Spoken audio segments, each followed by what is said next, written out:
अस्सलाम वालेकुम। कैसे हैं दोस्तों। मुसलमान भारत में हमेशा से ही गैर महफूज रहे हैं, मगर पिछली एक दिहाई से मुसलमानों के खिलाफ कार्रवाइयों में बहुत ज़्यादा इजाफा देखने में आया है।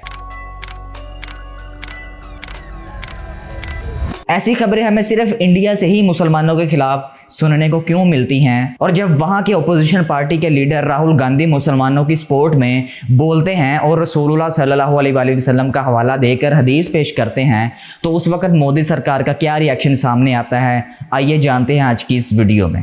इस्लाम में भी लिखा गया है, कुरान में, the prophet peace be upon him said कि डरना नहीं है। इस्लाम में दुआ मांगी जाती है तो दोनों हाथ से। मोदी हुकूमत ने हमेशा से मुसलमानों को इंतहा पसंदी का निशाना बनाया है, वो चाहे इंडिया के अंदर हो या कश्मीर के अंदर हो, और मुसलमानों के खिलाफ इसी प्रोपेगंडे को बुनियाद बनाते हुए हमेशा से ही मोदी सरकार ने पूरे इंडिया के अंदर अपनी सियासत को चमकाया। मोदी हुकूमत पहले भी 2 मरतबा मुसलमानों को बिसाखी बनाकर इक्तदार पर कब्जा कर चुके हैं, और अब तीसरी मरतबा हुकूमत में आने के बाद मुसलमानों की जायदादें, कारोबार और इबादत गाहें अभी भी मोदी हुकूमत के निशाने पर है। जी हाँ दोस्तों, अब नई दिल्ली की जितनी भी इबादत गाहें हैं वो मोदी हुकूमत के निशाने पर है। मोदी सरकार ने जब हाल ही में इलेक्शन हुए हैं, इससे थोड़ी देर पहले मुसलमानों के खिलाफ एक प्रोपेगंडा रचाया और जो इंतहा पसंद हिंदू हैं उनकी सपोर्ट हासिल की, और वो प्रोपेगंडा ये था कि मस्जिद को शहीद करके राम मंदिर को तामीर किया गया। सिर्फ राम मंदिर ही नहीं, पूरे भारत की अब जितने भी मसाजिद हैं वो मोदी के निशाने पर हैं। मुसलमानों के खिलाफ रवायती बुग़्ज़ का मुजाहरा करते हुए भारतीय मीडिया और वहाँ का जो इंतजामिया है वो गैर कानूनी तजावुज़ात का बार बार ये प्रोपेगंडा पेश करते हैं कि मुसलमानों के पास जो कारोबार हैं, घर हैं या मसाजिद हैं, ये गैर कानूनी तौर पर है, और ये जितनी भी चीज़ें हैं इनको गिराने का सिलसिला वहाँ पर शुरू हो चुका है। और हाल ही की खबर सुनिए कि दिल्ली के अंदर मुसलमानों की मसाजिद को गैर कानूनी करार देकर उन्हें भी गिराने का सिलसिला शुरू हो चुका है। दिल्ली के अंदर जो अब मसाजिद गिराई जा रही हैं, इस वजह से मुसलमानों के दिलों में पहले से ज़्यादा नफरत जो है देखने में आई है। सिर्फ यहाँ पर मैं इंडिया के मुसलमानों की बात नहीं करूंगा, पूरी दुनिया के मुसलमानों को बहुत ज़्यादा गुस्सा और बहुत ज़्यादा अफसोस होता है मोदी सरकार के इस इंतज़ामिया पर कि वो मसाजिद को, सिर्फ मसाजिद को गैर कानूनी करार देकर शहीद कर देते हैं। हत्ता कि अब अमेरिका का भी बयान आ चुका है कि इंडिया के अंदर जो मुसलमानों की अक़लियतों की इबादत गाहों को तबाह करने का, गिराने का सिलसिला शुरू हो चुका है, ये बिल्कुल गैर कानूनी है और पहले से ज़्यादा अब इजाफा देखने को मिल रहा है। अब 1-2 दिन पहले की खबर सुनिए कि इंडिया की एक रियासत गुजरात के एक छोटे से कस्बे में क्रिकेट का मैच हो रहा है,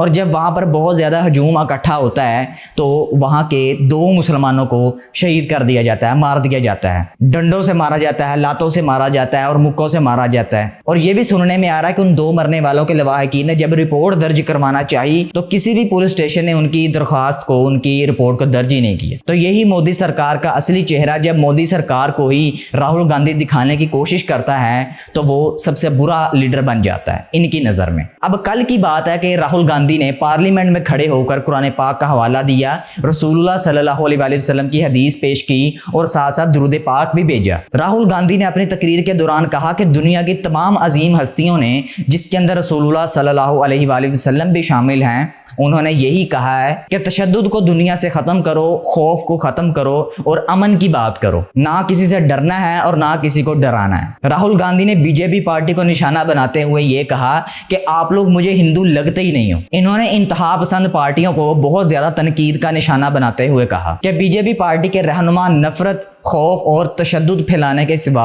मुल्क के अंदर और कुछ नहीं कर रहे। ये लोग हिंदू लीडर होने का दावा करते हैं लेकिन साथ साथ तशद्दुद और खौफ भी फैला रहे हैं। मुझे ये कभी हिंदू लगे ही नहीं। राहुल गांधी ने सिर्फ मुसलमानों के हक में ही बात नहीं की, उन्होंने ईसाई मजहब को, उन्होंने हिंदू मजहब को, उन्होंने सिख मजहब को और साथ साथ मुसलमान मजहब को भी उन्होंने पूरे पार्लियामेंट के अंदर बताया कि हर मजहब को उतने ही हकूक हासिल हैं कि जितने ये मोदी सरकार हिंदुओं को देता है। फिर बाद में क्या होता है कि राहुल गांधी तकरीर कर रहे हैं और बीजेपी पार्टी के जो रहनुमा अरकान, जो इंतहा पसंद अरकान हैं, वो उठते हैं, शोर शराबा करते हैं। बाद में मोदी साहब भी उठते हैं और उठकर कहते हैं कि इन्होंने हम पर इल्जाम लगाया है तो इनको चाहिए कि ये हमसे हम माफी मांगे। मेरे हमअज़ीज़ दोस्तों, रसूलुल्लाह सल्लल्लाहु अलैहि वसल्लम सहाबा इकराम के दरमियान बैठे हैं और सहाबा इकराम को फरमाते हैं कि एक वक्त आएगा कि मुख्तलिफ कौमें तुम पर टूट पड़ेंगी। तो सहाबा इकराम आगे से फरमाते हैं, क्या अल्लाह के नबी हम उस वक्त तादाद में कम होंगे? तो रसूलुल्लाह सल्लल्लाहु अलैहि वसल्लम ने फरमाया कि नहीं, तुम तादाद में तो उस वक्त बहुत ज़्यादा होंगे, लेकिन तुम्हारी अहमियत ना होने के बराबर होगी,